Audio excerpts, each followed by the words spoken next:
আসসালামু আলাইকুম। অনেক সময় ফটোশপে আমাদের সোজা এরো শেপ বা বাঁকা এরো শেপের প্রয়োজন পড়ে। আমরা অনেকে রয়েছি যারা এটি করতে পারি না। মূলত তাদের জন্য আজকের এই ভিডিওটি, যারা পারি না।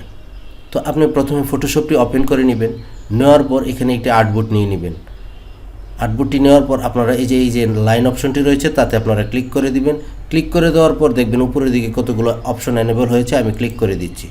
এই যে দেখুন, এই অপশনগুলো এনেবল হয়েছে। এই ফিল এবং স্ট্রোক অপশনের মাধ্যমে আপনি এরোর কালার চেঞ্জ করতে পারবেন এবং এই যে অপশনটি রয়েছে তার মাধ্যমে আপনি এরোটিকে মোটা বা চিকন করতে পারবেন এবং এই অপশনটির মাধ্যমে এরোটিকে লাইন হবে না ডট ডট হবে ইত্যাদি করে নিতে পারবেন।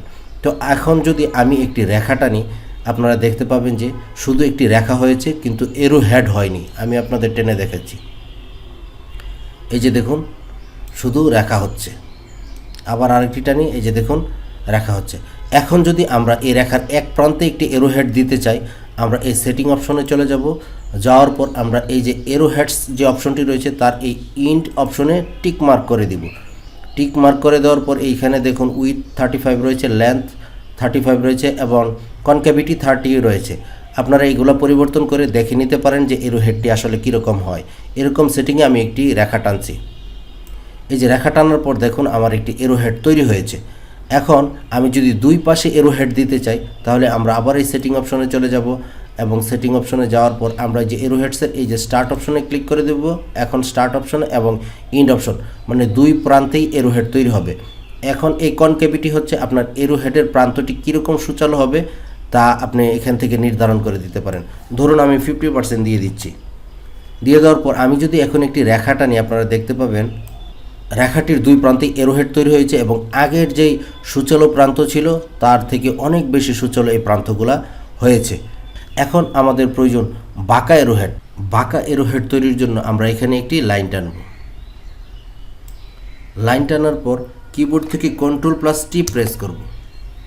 প্রেস করার পর এই যে দেখুন এখানে একটি অপশন এনেবল হয়েছে। আমরা এই অপশনটিতে ক্লিক করে দেব। ক্লিক করে দেওয়ার পর এখানে যে রাফ কাস্টম রয়েছে, আমরা এখানে রাফ কাস্টম থেকে আমরা এটা আর্ক করে দেব। এরোটি কিন্তু বাঁকা এরো হয়ে গেছে। এই যে দেখুন আমাদের এই এরোটি কিন্তু বাঁকা হয়ে গেছে। এখন যদি আমি চাই যে আমার এই এরোটি লাইন লাইন হবে বা ডট ডট হবে, সেটাও আমি কিন্তু করতে পারবো। তার জন্য আমার এখান থেকে এই অপশনটি সিলেক্ট করে দিতে হবে। ধরুন আমি এই অপশনটি সিলেক্ট করে দিচ্ছি। এখন আমি একটু এরো টানছি। আপনারা দেখতে পাচ্ছেন যে এরোটি কিন্তু লাইন লাইন হয়েছে। এখন যদি আমি এখান থেকে এরোটিকে আবার ডট ডট করতে চাই, তাহলে আমি এখান থেকে এইটি সিলেক্ট করে দিব। দেওয়ার পর আমি এখানে যদি আবার একটি এরোটা নিই, দেখবেন এরোটি কিন্তু ডট ডট হবে। এই যে এরোটি ডট ডট হয়েছে।